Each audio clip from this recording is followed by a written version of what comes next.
Hello, friends. This is Dave Hurwitz, executive editor at ClassicsToday.com, here with Dave's Faves. Now, some of you have asked me about my favorite version of the Mozart quartets dedicated to Haydn. So here they are. On Tacet with the Auryn Quartet, which is also my favorite set of Haydn quartets dedicated to Haydn. That is Haydn's own quartets. They've done them all fabulously, and they do Mozart no less fabulously. They also did the Mozart quintets, which are just amazing. The Auryn Quartet is just a great, great group. Somewhat unsung. They had a reputation in Germany and Europe, but not so much in the U.S. Tacet is this fantastic German independent label that makes things in gorgeous sound. They've done wonderful chamber music recordings, and they're simply wonderful. And Andreas Speyer, who runs them, is just a nice guy, and it deserves your support. This is a wonderful set.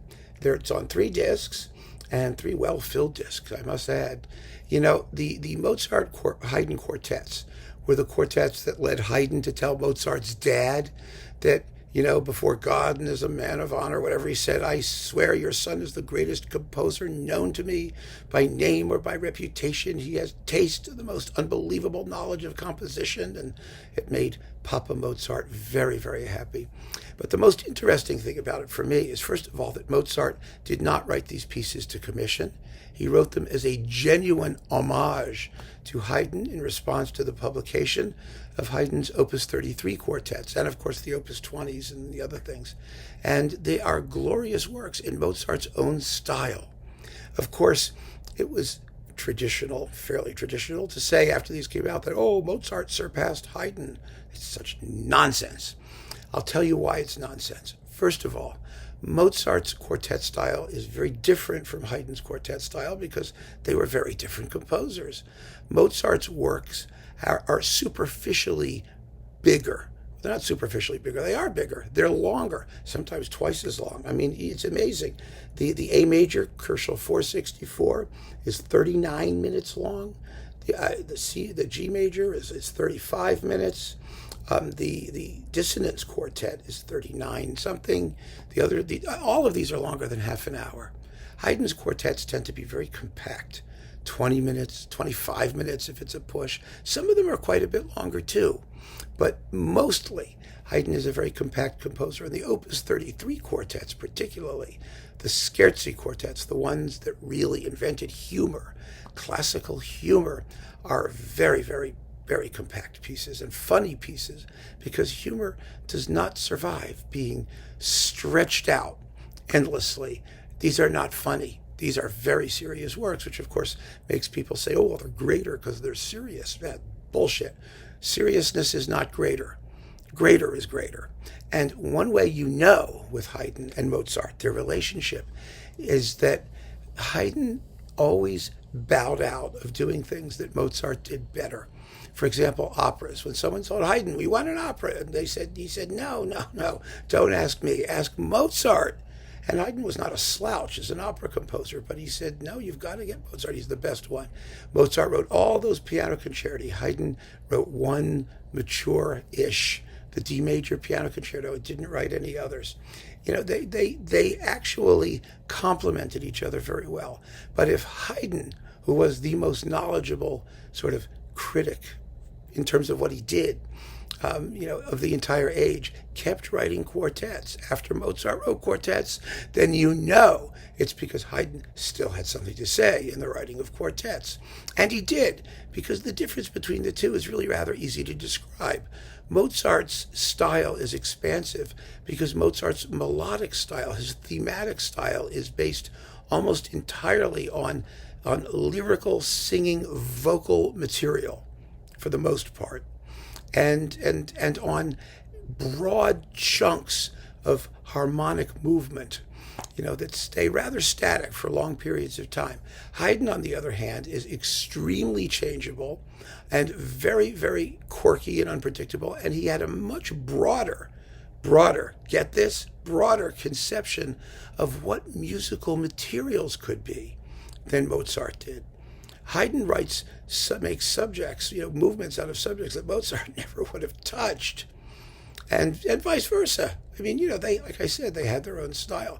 I think of Haydn's Rider Quartet, the opening of the Rider Quartet, which I'll play you someday. But I mean, it's bum wah wah wah wah wah wah wah wah wah wah.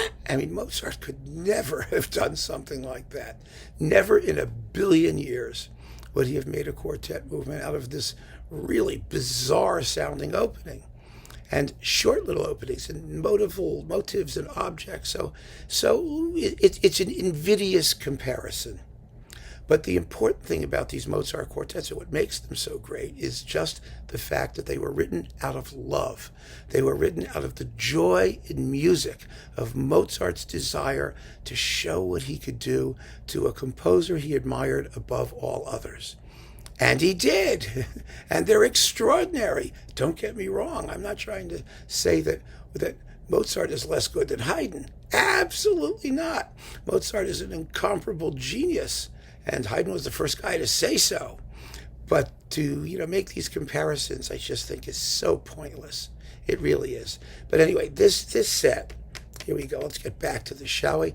I've always had 2 or 3 sets of the quartets dedicated to Haydn, mostly the Juilliard, which I think is fabulous because they're lean and almost period instrumenty, but with, of course, modern instruments and a modern aesthetic conception of beauty of tone, which, by the way, was Mozart's conception of beauty of tone, a beautiful singing, lovely vocal tone, which is what stringed instruments always aspired to, and which so many period instrument groups forget about. So I don't like any of the period instrument performances for the most part, especially in Mozart. Haydn you can get away with. Haydn can take a little roughing up because his melodic materials, his subjects can take a little roughing up. There are a wider range of timbres and sonorities. But with Mozart, you must always sing, always. No matter how, Mozart even said so.